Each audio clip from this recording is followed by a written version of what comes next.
Carbon fiber as a material, it's kind of an open book as far as what you can do with it. Carbon fiber, quite frankly, just has far fewer limitations. There's a lot more molding techniques that you can use to implement different shaping. On our mountain bike frames, we use carbon fiber to actually act as a spring or a measure of compliance. Carbon fiber is also great for strength, where we need very high strength applications like fork steerer tubes and things like that.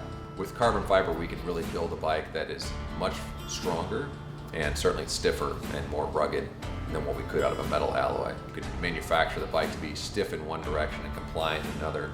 You can design things like integrated leaf springs and full suspension bikes, and you can have bikes made exceptionally stiff and aerodynamic, like our Olympic track frames. With carbon fiber manufacturing, we can blend the material to get the layup and the structure design to add compliance in certain areas, and then beef up the areas where you want that stiffness, the bottom bracket, the pedaling stiffness, the head tube stiffness for accurate and precise control and handling.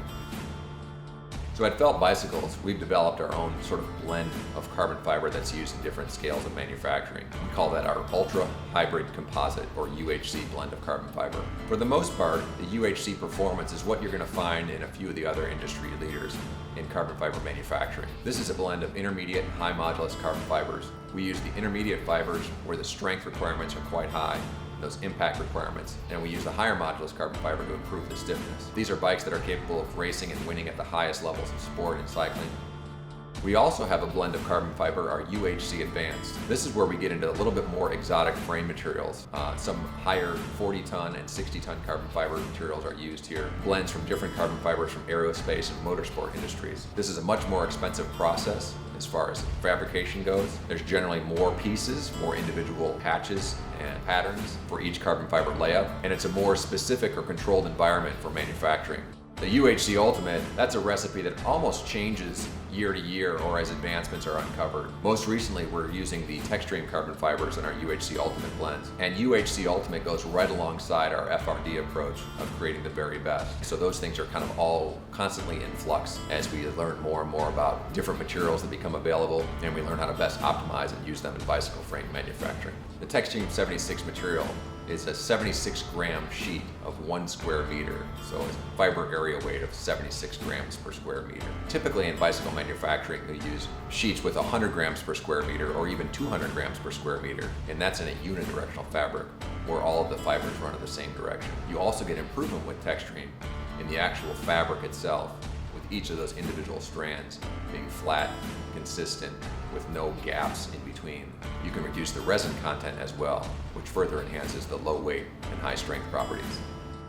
Our frame molding process was originally started with internal bladders, and those are specially shaped, really balloons, more rigid than a latex balloon, but basically a bladder on the inside that gets pumped full of compressed air, and that provides some internal pressure. The outside mold is then clamped to the outside of the frame, and then the whole assembly is put into an oven where heat cures the resin between each layer of carbon fiber, and the bladder on the inside helps to compress those layers together. Now, with our inside-out molding technology, we no longer use air pressure in an air bladder. We use a very specifically molded polyurethane or expanded polystyrene mold. Those molds are exactly shaped to the net internal shape of the bicycle frame. Everything from the front derailleur mount, bottom bracket cable guides, everything is molded internally as well as an external mold. So there's no chance for any waste, for any material to get wrinkled, or any excess resin to build up. We can also be much more specific with each individual piece. Carbon fiber bicycles are made up of hundreds of sheets and individual pieces of carbon fiber, and you generally have to overlap those pieces. They don't fit together like a jigsaw puzzle. The layers overlap, and with inside-out molding technology, we can get much closer to that jigsaw puzzle type fit because there's less movement of the material during the molding process. What that's allowed us to do is to get frame weights from where they were, even 10 years ago, where 1,100 to 1,200 grams is a pretty reasonable weight for a carbon frame. Now we're under 700 grams. Those frames are stiffer and stronger than what they were just a short generation ago. We can very carefully control the amount of resin in each joint.